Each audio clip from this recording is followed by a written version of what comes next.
Ladies and gentlemen, good day, and welcome to the Jindal Steel Q4 FY26 earnings conference call hosted by JM Financial Institutional Securities. As a reminder, all participant lines will be in the listen-only mode, and there will be an opportunity for you to ask questions after the presentation concludes. Should you need assistance during this conference call, please signal an operator by pressing star, then zero on your touchtone phone. Please note that this conference is being recorded. I now hand the conference over to Mr. Ashutosh Somani from JM Financial Institutional Securities. Thank you, and over to you, sir. Thanks, operator, and welcome everyone to the call.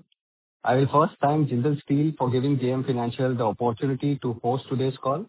Without much ado, I'll hand over the call to Mr. Vishal Chandak, Head Investor Relations, Jindal Steel, to introduce the management. Over to you, Vishal. Hi, Ashutosh. Good morning. Thank you very much. Good morning, ladies and gentlemen. Good afternoon. Thank you very much for joining us for the Q4 and FY25 earnings briefing on a Saturday on a long weekend.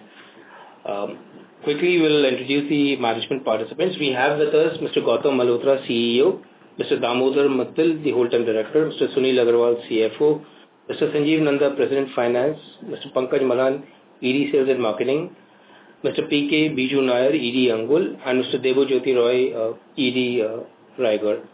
Without much ado, I would request Mr. Gautam to start with his opening remarks. After this, we will open the show for the Q&A. Over to you, sir. Thank you, Vishal. Small correction, I think Vishal meant FY26. So good afternoon, ladies and gentlemen. Welcome to Jindal Steel's fourth quarter FY26 and FY26 earnings conference call. We appreciate you finding time on a Saturday afternoon to join us. FY26 has been a defining year for Jindal Steel, marked by significant progress across our expansion projects, which have taken our steel making capacity from 9.6 million tons per annum to 15.6 million tons per annum. We have had a steady ramp up of these newly commissioned capacities at Angul and a continued focus on operational efficiencies across all three manufacturing sites, including Raigad and Patratu. As we transition into a higher scale of operations, we are well positioned to deliver not only higher volumes, but a value-add product range geared towards the infrastructure demands of a growing India. Let us start with a big picture view on the global steel industry, which is entering a phase of measured recovery. There are projections of modest growth of 0.3% in 2026 to reach 1.7 billion metric tons, accelerating to 2.2% in 2027 at 1.762 billion tons. China's demand contraction is gradually decelerating, while India and other developing Asia remains growth drivers. Developed economies, including the EU, US, and Japan, are expected to return to positive growth in 2027. The Middle East conflict has tempered near-term regional demand. However, the broader global outlook remains largely resilient. With regards to China specifically, production remains resilient despite weak demand. Crude steel production was 950 million metric tons in CY25, down 5% year-on-year, even as domestic steel demand continued to contract at 7% year-on-year. This growing gap signals persistent oversupply. With that context, exports reached a record high of 119 million tons in CY25, with surplus steel entering global markets to compensate for continuing demand weakness, primarily in real estate construction. Coming on to India, the country continues to assert itself as the world's fastest growing major steel market, with domestic demand projected to expand by 7.4% in 2026 and accelerate further to 9.2% in 2027. This outlook is underpinned by broad-based strength across all key steel-consuming sectors, infrastructure-led construction activity, the automotive sector, a broader industry capex cycle, and a nationwide rail network expansion plan. These demand fundamentals are well reflected in FY26, with finished steel consumption rising 8% year-on-year to 164.2 million tons and crude steel production expanding 11% year-on-year. At a quality level, Q4 FY26 sustained this trajectory with finished steel consumption at 44.6 million tons and crude steel output at 44.7 million tons. This reflects growth rates of 10% and 5% respectively over Q3 FY26, underscoring India's steel demand recovery. It is also important to recognize that India has now become a net exporter of steel with 0.1 million tons in FY26. It is important to note that the safeguard duty on flat steel imports stepped down from 12% to 11.5% effective April 21, 2026. Turning to Jindal Steel, FY26 has been an exciting milestone year in terms of project execution and capacity expansion. During the year, we made significant progress on the Angul expansion. As you would recall, this plan is to increase the iron making capacity by 6.6 million tons to BF2 of 4.6 million tons, which is operational, and DRI2 of 2 million tons, which is under construction. At a steel making level, capacity was increased by 6 million tons with BOF2 and BOF3 each at 3 million tons. The cold rolling complex of 1.2 million tons per annum enhances the Jindal Steel product portfolio and supports margin improvement through higher value-added products. On the power side, we commissioned the 1050 megawatt Sri Bhumi power plant consisting of two modules of 525 megawatt each. The coal pipe conveyor belt between the thermal coal mine in Utkal C and Angul is operational now. On the slurry pipeline from Barbil to Angul, this challenging project is close to completion now. The pipeline is expected to be commissioned in this quarter, Q1 FY27. Overall, as mentioned earlier, the Angul expansion has taken our company's total steel making capacity from 9.6 million tons per annum to 15.6 million tons per annum. During the year, we have continued to progress our integrated raw material strategy. We have been declared the preferred bidder for Thakurani A1 in Odisha. For thermal coal, you may recall at the end of last year, we were awarded the Sardapur Jaltap East Coal Block. For FY26, production volume was 9.25 million tons and sales was at 8.68 million tons, representing an increase of 14% and 9% respectively.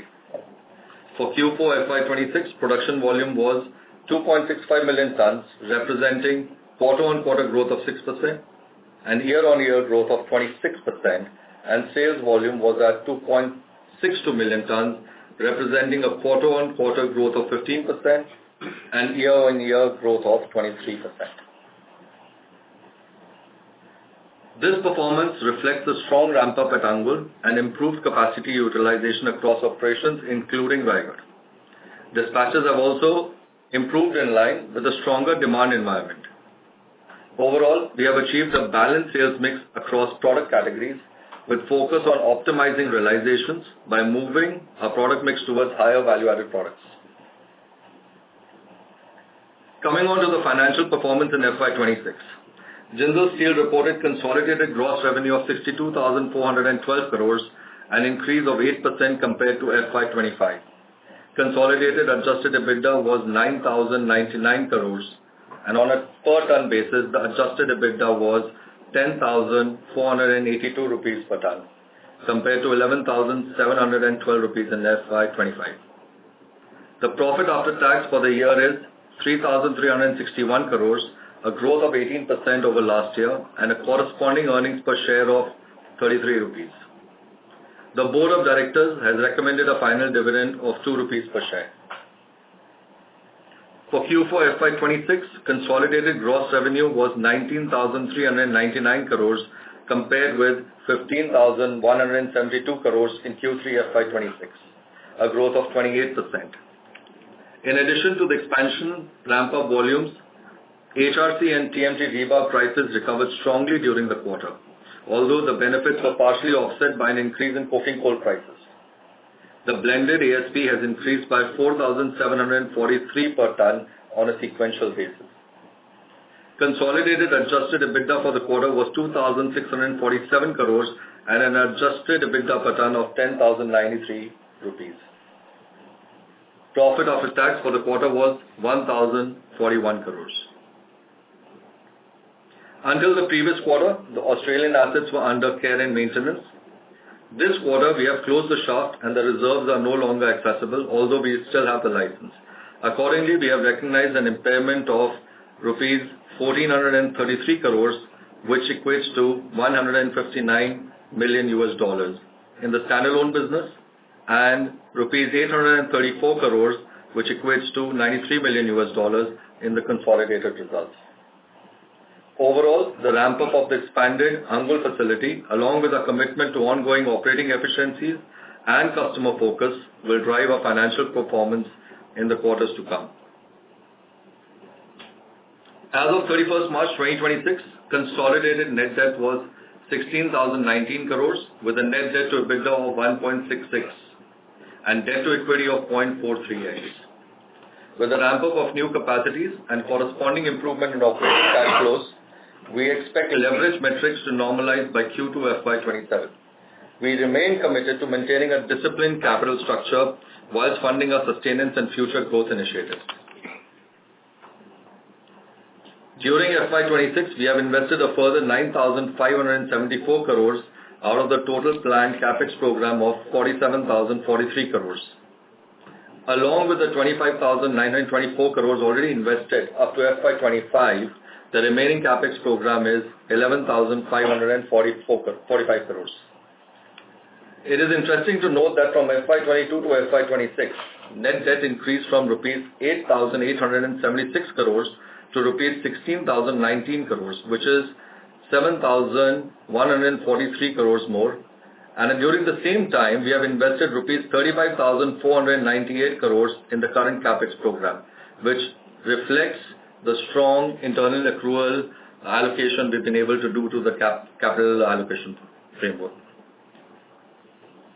We are making strong progress on our AI and digital transformation journey, from upskilling our workforce and deploying AI-powered digital agents to running smarter and increasingly autonomous plants. We are building Jindal Steel into a truly intelligent enterprise.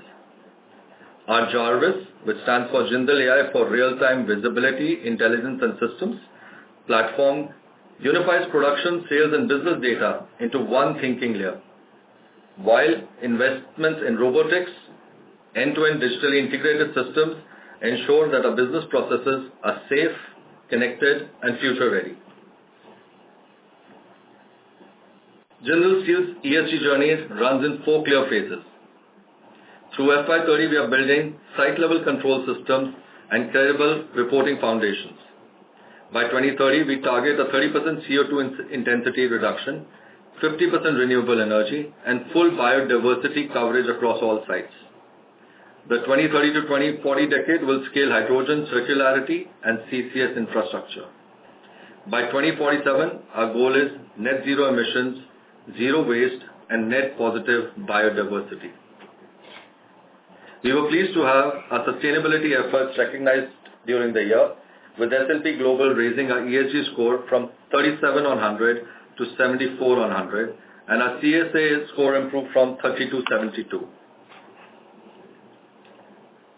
Looking ahead, we expect continued ramp-up of the new capacities at Angul to drive volume growth. Steel demand in India is expected to remain reasonably strong, supported by infrastructure development and construction activity. Steel prices have shown recovery in recent months and are expected to remain supportive in the near term, although raw material costs, particularly coking coal, may remain volatile. With that context, our production plan for FY27 is 11 to 11.5 million tons and sales between 10.5 to 11 million tons. For QY FY27, we expect coking coal prices to increase by $20 to $25 per ton sequentially. Thank you.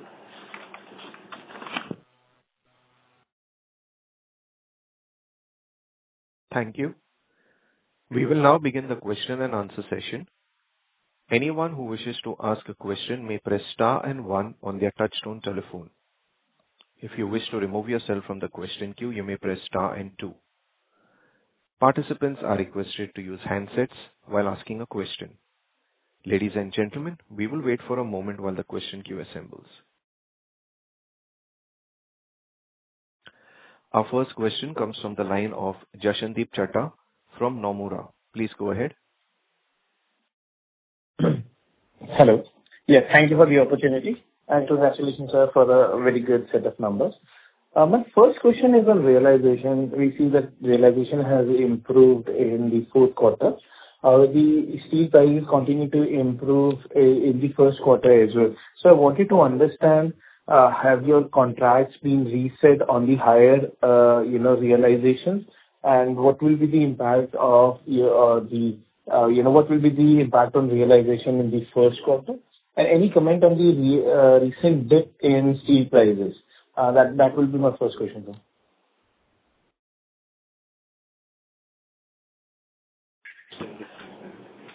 Yeah, thank you for your question.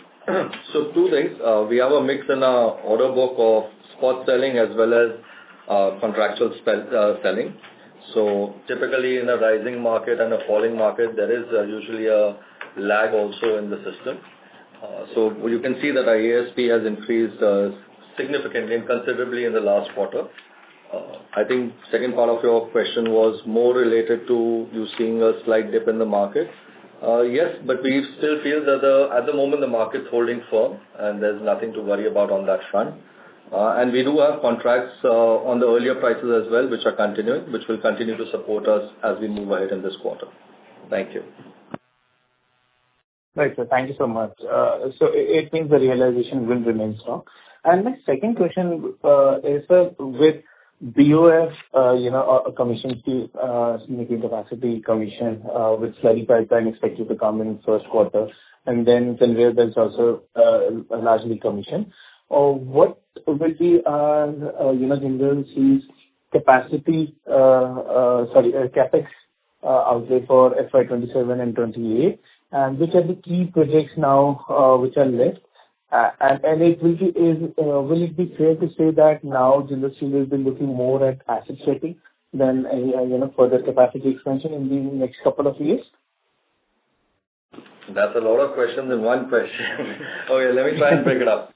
So the first, I'll start reverse. I think you're 100% right. We finished our capex, or more or less finished our capex program. Our focus is on sweating the assets and getting returns out of them. So bang on that. Another question you had is, I think our guidance has been fairly clear that we'll be allocating 7,500 to 10,000 crores to our capital expansion programs or sustenance capex as we call it. So I think that broadly answers your question. If I've missed any part of the question, feel free to go ahead. Thank you. Participants, in the interest of time and fairness to others, please restrict yourselves to 2 questions. For any more questions, you may rejoin the queue. Our next question comes from the line of Darshan Mehta from Dolat Capital. Please go ahead. Yeah, sir. Thanks for giving the opportunity. So my first question was basically we had earlier indicated shift to high throughput and low margin products in Q3. However, it seems that even in Q4, our share of value-added products has fallen QOQ. So can you just provide any timeline that by what time should we be able to recalibrate towards higher value-added products? And what is the target value-added mix for FY27? So I think our thought process on this is fairly clear. At the moment, we are ramping up our facilities, and whilst in ramp up, our primary goal is first to achieve capacity utilization. And once we start achieving the desired capacity utilization numbers, we start going towards the mix optimization. So that's the way we are approaching it. So I think you're going to see a little bit of movement in the first 2 quarters of this year, and then it's stabilization in the second half of the year. Sure, sir. So, and would you like to call for any one-off startup costs in this quarter? Which quarter? Last quarter or this quarter? No, this Q4. Well, it was all, I think most of the startup costs were covered in Q3. There was some fag end of it which was there in Q4, but it's not anything which is significant, and it's all done now. Okay. Thank you, sir. Thank you. The next question comes from the line of Vikas Singh from ICICI Securities. Please go ahead. Good afternoon, sir, and thank you for the opportunity.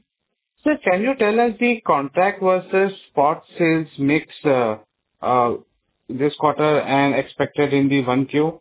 And the another question would be the product mix changes impact on your overall realization, because as we see, the sequential jump was much higher than what you have realized this quarter.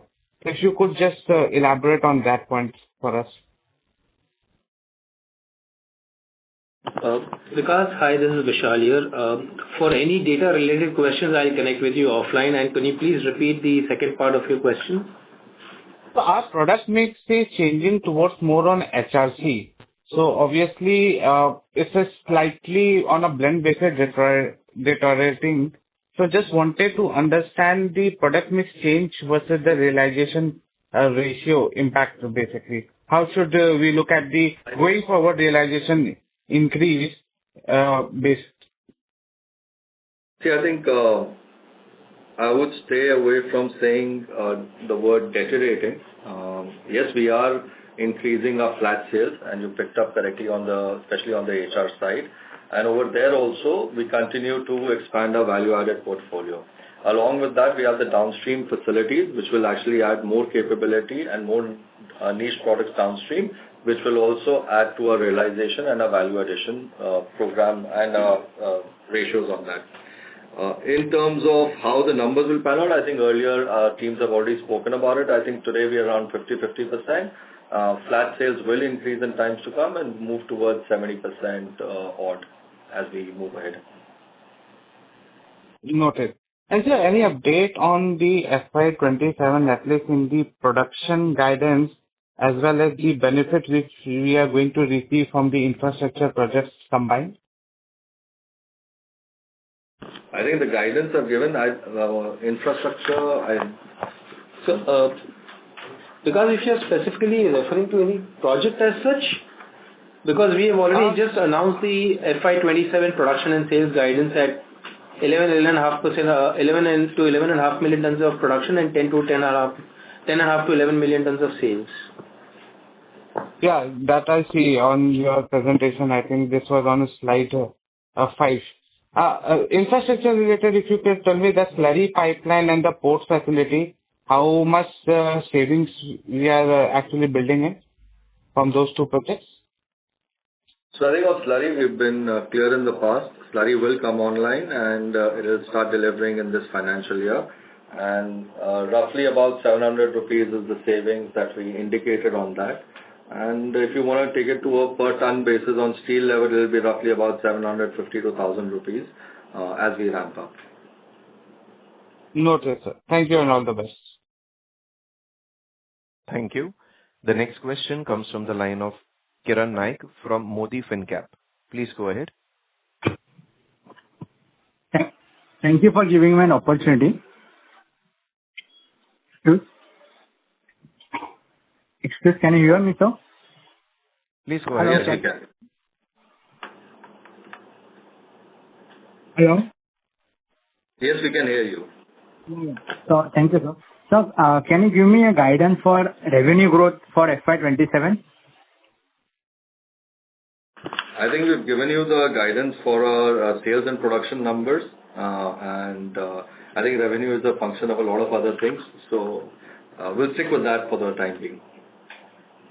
EBITDA margin will be how much for 27?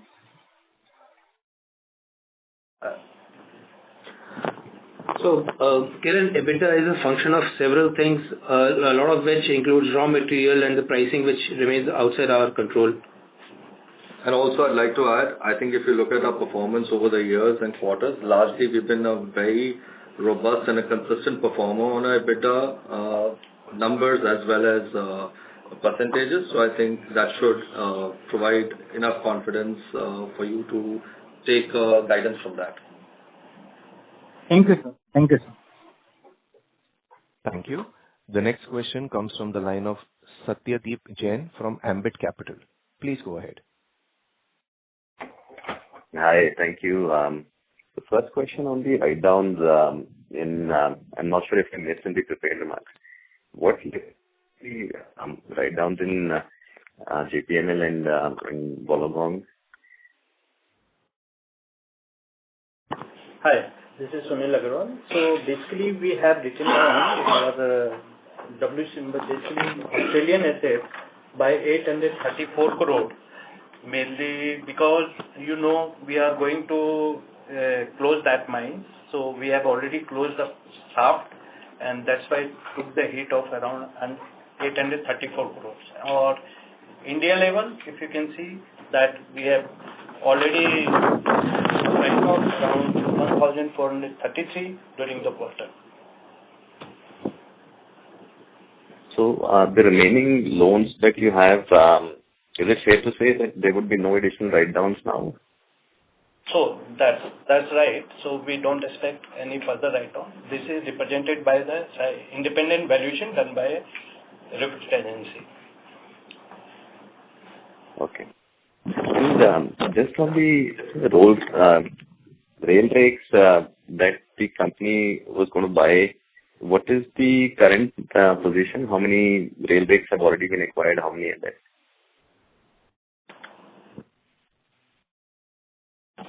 So we had about, I think our rail rake program was about 79 rakes. We had about 72 rakes, and the remaining rakes also very soon getting delivered. So I think in the next 2-3 months we should be all in. Okay. Thank you so much. Thank you. The next question comes from the line of Mitesh from HSBC Bank. Please go ahead.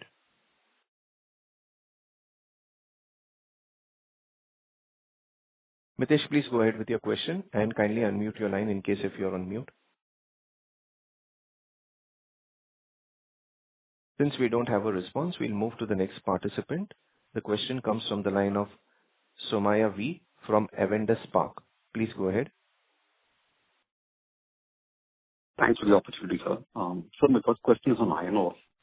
So if you could just help with the kind of pricing trends that we saw last quarter, and also in terms of captive versus outside by, if you could give us a mix, and also if possible, a mine level, Tensa, Kasia, and the newer mine.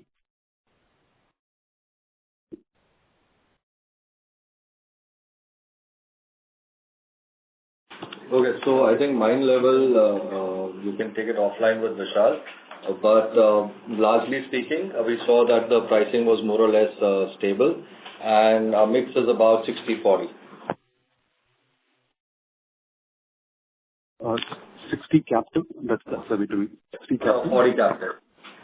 40 captive. Got it. Sir, so in terms of incremental volumes that we are bringing in this year, so in terms of markets, how do we plan to, are we going to go into newer markets, or in the existing markets we have the headroom to kind of have this sales potential? How do we see in terms of this incremental 2 million tons versus last year, in terms of placing in markets? And which markets would be more in the eastern, or will we have to move to newer markets? So I think there are a couple of ways we're looking at this. Firstly, with a wide product portfolio and the fact that we have a very rich value-added mix and value addition is actually in our DNA, we are able to cross-sell products to existing customers, and we become a good natural choice for them to start buying other products also, which we've just launched from us. So we become kind of a more or less quote-unquote one-stop shop for them for a large portion of the portfolio. Second part, I think you're talking about which markets. I think that's more difficult to answer, but we continue to remain focused on what we define as our strategic markets, and our strategic markets where we have strong presence, where usually closer to where we are, and also markets which tend to be larger in size. So that's the way we look about it. But generally, we're thinking that our customers actually benefit from cross-selling opportunities that we bring on the table now. Okay. Sir, on the mining assets, so if you could just help us, you did speak about Australia. In terms of Mozambique and South Africa, so what are the kind of contribution that we have had in this quarter? And also with respect to the Australian assets, is there any cash flow, you mentioned that winding down of assets, so is there any cash outflow that is required from our side by the time this kind of gets closed? So I will take the question. So basically, as you say, regarding the Australian mine, So hardly we have since we have already closed and we have retained a lot of people, so we have very minimal expenditure cash flow there. So that is one question. Regarding our Mozambique mines, we are clearly we are operating EBITDA positive level. So we are getting all the mine coals from there to for our captive use. Hope that. And South Africa also?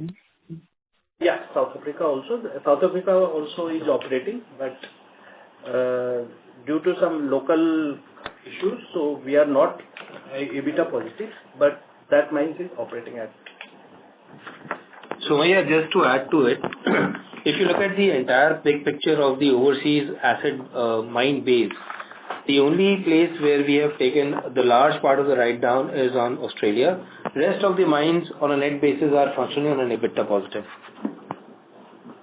Largely. Got it. Thank you. Thank you. The next question comes from the line of Amit Murarka from Axis Capital. Please go ahead. Yeah, hi. Thanks for the opportunity. Just two questions. Firstly, on the thermal captive power plants, just wanted to understand when do we expect the ramp up on those capacities and what really is the strategy on the power production from there. I believe you would have some excess power capacity at hand once you fully ramp up the expanded power capacity. So will you be looking to sell in the merchant market, or will you just think of using it for captive consumption? So I think the ramp up will be complete within the first half of this year. In terms of the excess power, yes, we intend to sell it. But if you look at the overall picture and the financials, it's not really material to that. But it does 2-3 things. One, obviously, we can sell the excess power, but it gives us stability of power for our assets, and it gives us redundancy of power for our facilities as well. So that's the way to think about it. But yes, it will contribute to the bottom line, but it's not material.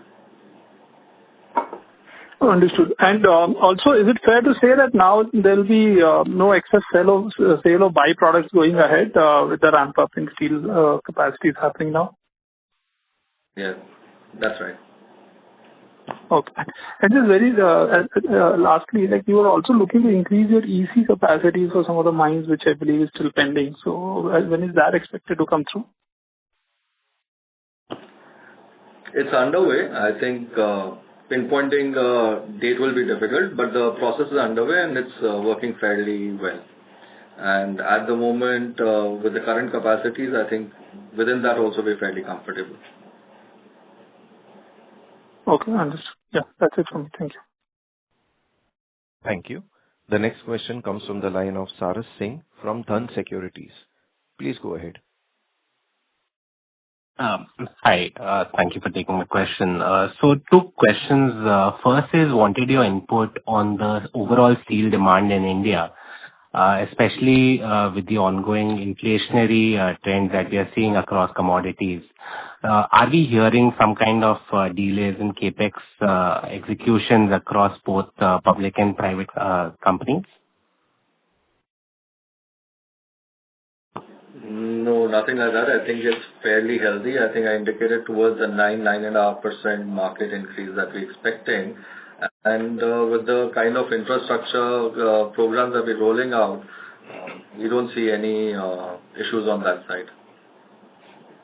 Got it. Second question is actually on the timeline of the ramp up of the slurry pipeline. So if it gets the project gets onboarded in Q1, so by when can we expect a full 100% ramp up, or at least at the level of 750 to 1,000 rupees per ton of steel savings? See, full utilization will not happen this year because this utilization will increase as the other facilities that we are coming up in the future also come online, namely PP2. So, but in terms of savings, whatever material we bringing in, we will save on that material per ton basis, as I indicated. That is not a function of how much utilization we have. Got it. That's all from my side. Thank you. Thank you. The next question comes from the line of Rashi from Citigroup. Please go ahead. Thank you. What was the NSR increase during the quarter, please, sequentially? Just indicated, the ASP increase is about 4,700 rupees per ton. Okay. And spot versus what we saw in the fourth quarter, and how much upside is there for realizations to go up to West 40s at the moment? You're talking about Q1? Q1 and going forward, as in if Q2 will be higher than Q1 and Q1, Q2, basically, how much more upside do we have on realizations? I think predicting the market will be difficult, but all I can tell you is that the market's holding up. It's healthy, and as I indicated, because of the way we do our product mix and our contract mix, we are in a comfortable position at the moment. Okay. Then on the cost side, in the last quarter, that's the third quarter, you had a one-time startup cost of about 1,500 rupees a ton, and you indicated that there was something this quarter as well. So what is the total quantum? As in, or this quarter, what is the income? 125 crores. That was the But as I indicated earlier, it's done now. So we can expect a reversal of this entire thing going forward? It's a cost. Can't be reversed. No, as in it won't recur. That was... Oh, yeah. That's what. It's over. Okay. It won't recur. Yeah, okay. And the coking coal cost increase during this quarter was how much? $20? About $20, yes. Okay. Thank you. The next question comes from the line of Indrajit Agarwal from CLSA. Please go ahead. Hi, a couple of questions. Given that our flat steel exposure is rising, what kind of end markets are we tracking in terms of segments? Is it more autos, discretionary? What kind of end markets are we already talking?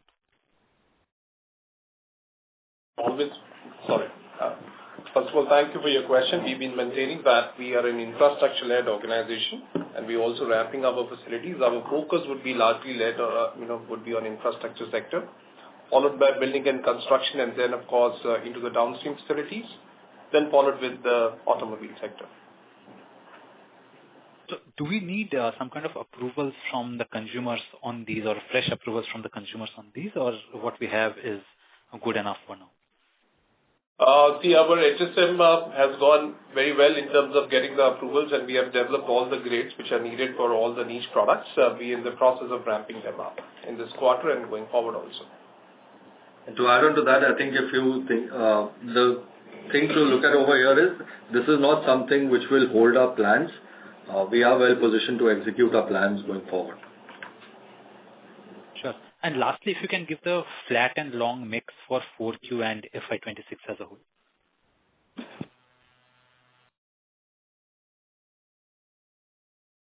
52% flats, 48% longs. This is for the full year? This is for the Q4. And full year? Sorry? For the full year, FY26? About 49.51. Sorry?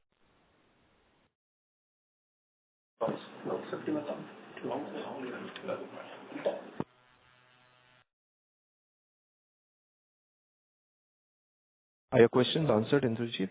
Yes, thank you. Thank you. The next question comes from the line of Prateek Singh from IIFL Capital. Please go ahead. Hi, thanks for the opportunity. Wanted to get a sense about the metallic balance right now as the DRI plant is yet to commission.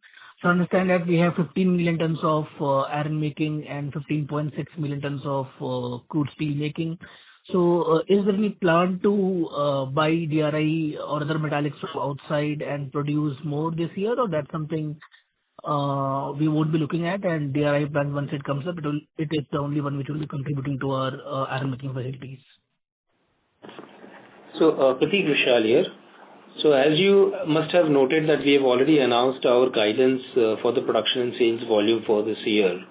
So, that would explain the kind of volumes that we are looking up and how we plan to deliver. As and when our DRI comes up, which obviously is under construction phase, we will have more metallics, and for the next year, the volumes will continue to ramp up.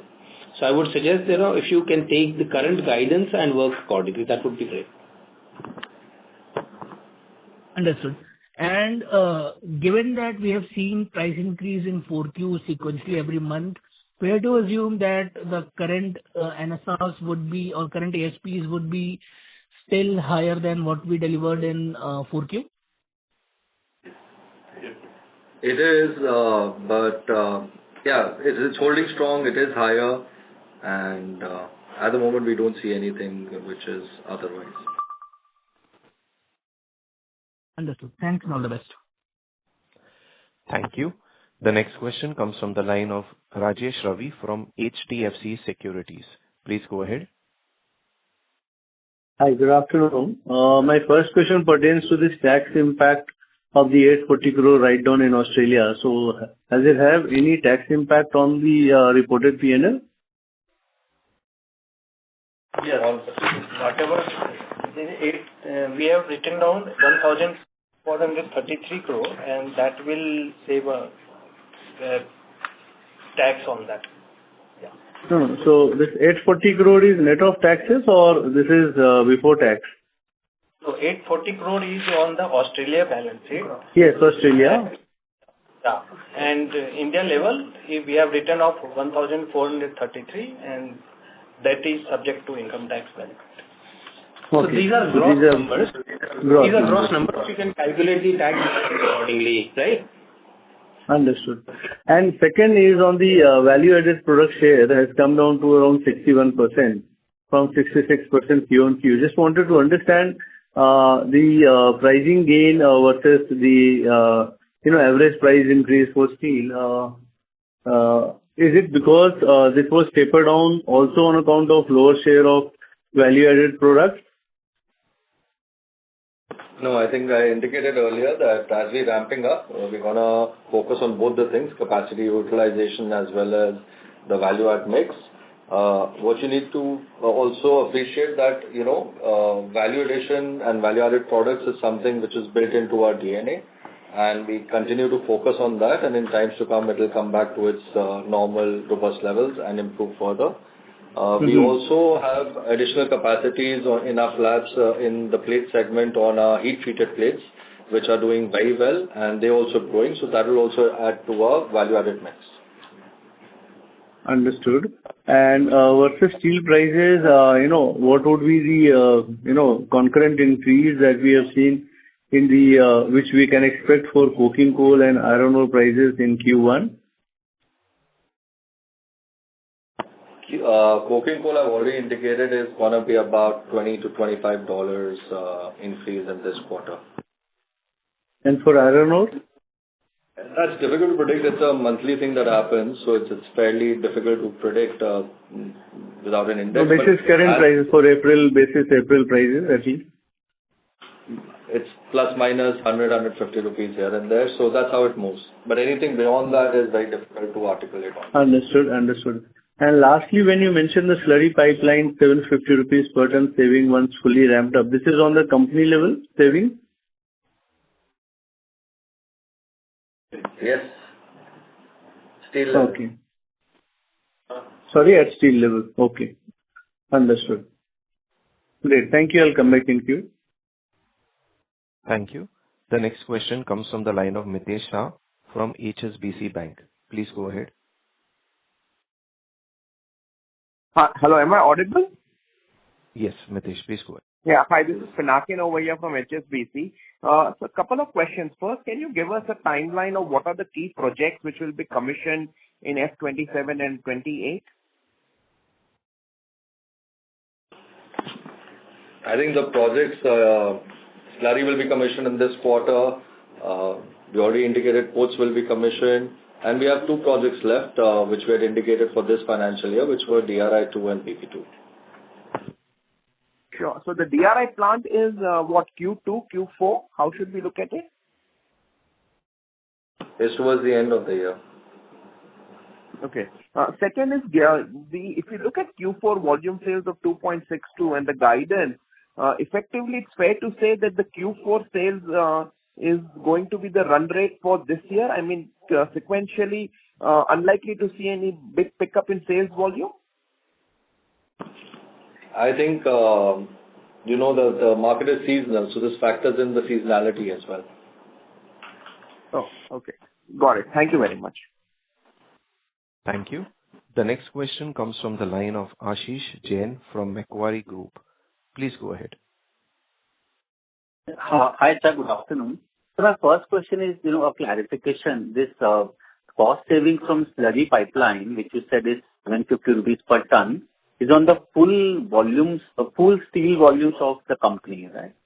Like 10, 11 million ton kind of number. Is that the way to think? No. So earlier indicated at 700 rupees per ton of iron ore coming in, which will translate to that kind of a number, but that is not dependent on it going towards the full utilization.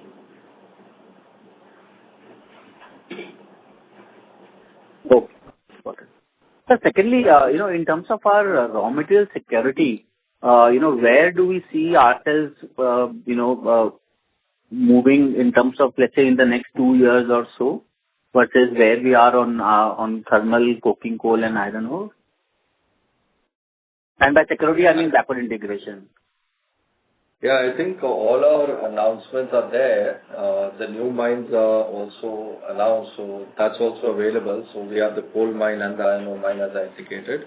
And the current capacities are already, I think, in the pack for each mine. So if you want any further details, I think Vishal can take it offline. I'll reach out to Vishal. Okay. Thank you, sir. Thank you so much. Thank you. Ladies and gentlemen, that was the last question for today. I would now like to hand the conference over to the management for the closing remarks.